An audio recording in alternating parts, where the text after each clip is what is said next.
This is a 19 litre FisherPak drum.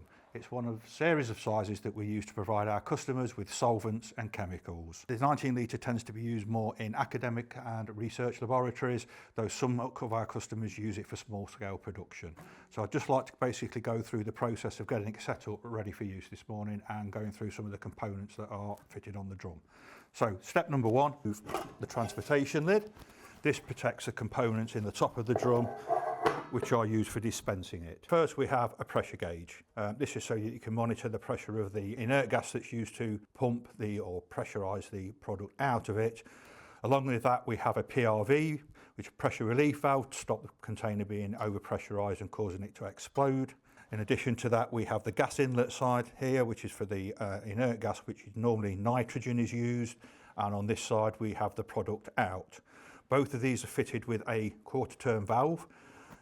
90 degrees to the actual pipeline indicates that they are in the closed position, and then there is also a contents gauge here so that you can monitor the contents of the drum while it's in use, and these are also available in electronic format, which normally feed through to a remote control box. First thing you need to do is make sure that you fit an earthing clamp.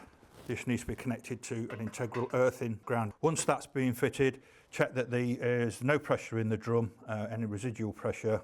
Ensure that both the valves are 90 degrees so that they're in the closed position. So this is the gas inlet.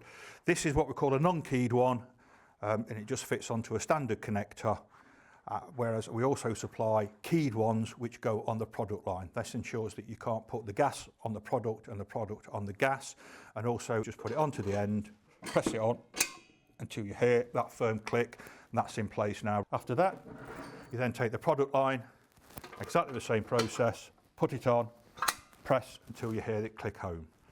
Once you've done that, first off open your gas valve so that it is in line with the pipework, and then your product line, turn it quarter to 90 degrees so it's in line. Once you've done that, you can set your contents gauge and you're good to go.